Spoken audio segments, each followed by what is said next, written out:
from Turn North. Today I am excited to tell you that I wanted to go over some of the things that let you know who I am and what I am about and what Turn North is about. It's pretty simplistic. I started this journey with myself about me, trying to figure out who I was again. I had retired from my job, so I was that person, and then I retired from that after 31 years, and then I was immediately into a life of caring for elderly parents.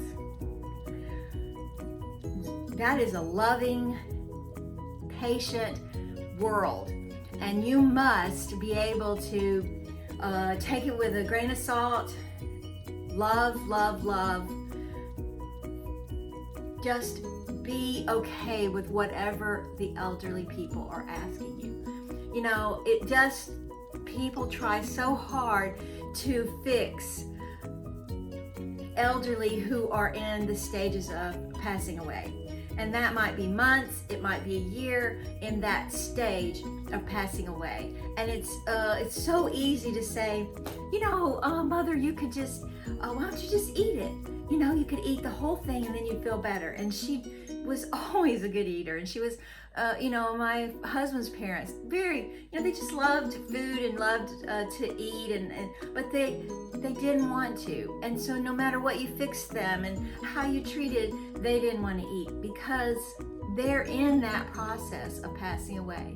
And you don't know it at that time. You can't recognize it because they're just your parents that you've been caring for, and you think, So I'm in that world, and that was really several years of caring for parents, and I kind of, just lost myself in that world. And then when all the parents that we've been caring for had passed away, they were 96 and 93 and 95. That's a great age. I mean, they're just, and all of them had all of their, mostly they all just died of old age, different things that happen in old age. Thank goodness that they didn't have anything that was painful or, it was just the end of their lives.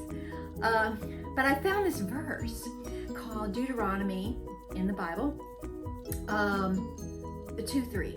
Deuteronomy is a book in the Bible, and 2 is the chapter, and 3 is the verse. I see some people might see my little miniature schnauzer down there. That's Puppy. He's visiting in the room today in my office to just say hi. He may stay and he may go away. He just likes to wander. But anyway, this verse, Deuteronomy 2:3, it has one little section in it that explains the whole 2 chapters, first chapter and second chapter of Deuteronomy, which are very short. And if you ever want to just read them, they're very short. They're a little complicated to read because it's a lot about different families and different types of tribes and people that were involved in that particular time. But the word is, you've done this long enough. It talks about circling a mountain, going and round and round and round and round. And now it's time to stop, try something new, and go forth, right? I mean, how powerful is that? So I want to go over that with you just briefly to show you who I am, what I am in my life, and my new t-shirts. I love them. This is a short sleeve t-shirt with a long sleeve under it because I'm always chilly, but I love this shirt. This is my new logo, Turn North Together. I love that. I want us all to do that. And on the back is the verse. It's great. See how it's cute? It comes in all kinds of sizes if you want to order it. But I am just tickled to death with how it turned out. It's very retro looking, almost like a camping type shirt, the logo and everything. And so I'm just tickled with it. So that is my new logo right there. Real short and quick. Turn North is a project that I feel very strongly about. I want everyone, no matter what your background, who you are, where you are, where you come from, what religion you are, if you are religion, what nationality, I don't care. I want you to understand. I feel a passion to tell you and explain to you, and hopefully you look and research on your own, that you are so important and worthy of everything in life. You just have to make sure you are on board. Because if I wasn't on board with my passion right now, which is Turn North, showing people that it's time to stop all that. Figure out what you want and start moving towards it. Not around and around the mountain. Around and around the mountain is what you do when you just are lost. And so when I was caring for elderly parents, I wasn't lost, but I was not able to take any time for me because I was needed, and I needed to take care of those precious people in my life that had lived long lives, and I needed to take care of them. And that was what my job was then. Now my job is different, and I want different things. So that changes in every single person in the world. Nobody's the same their whole life. And if they are, then you need to change a little bit of something going on in your life. You need to upgrade and figure out something that makes you happy. I'm not talking about starting a big business. I'm not talking about that. I'm just saying whatever it is that makes you happy. You know, that's all we've got. We've got just happiness, love is left.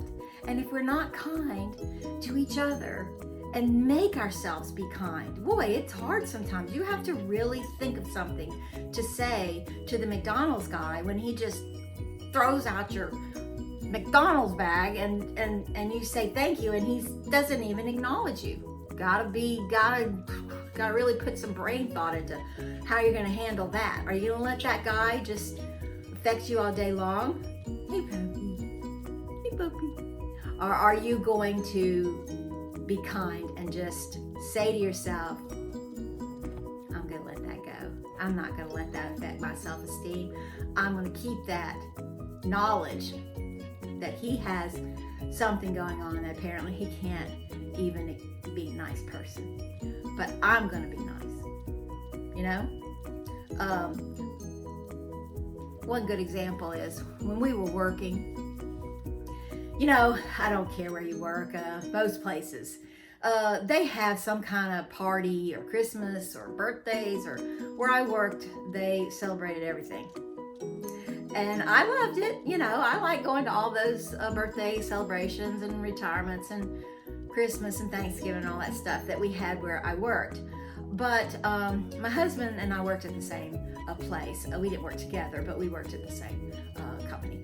And Mr. D used to get really upset if, say, I fixed something for him to take to his job for a Christmas, Thanksgiving, or, you know, Sally Sue's birthday, a party, and I fixed something to take, or he buys something on the way to take to this party. And then people who were really not invited, or they didn't bring anything or something like that, would just load their plates up and then take stuff home for their kids, you know. He would be like, get upset about that. So I told him one day, I saw that it really just bugged him.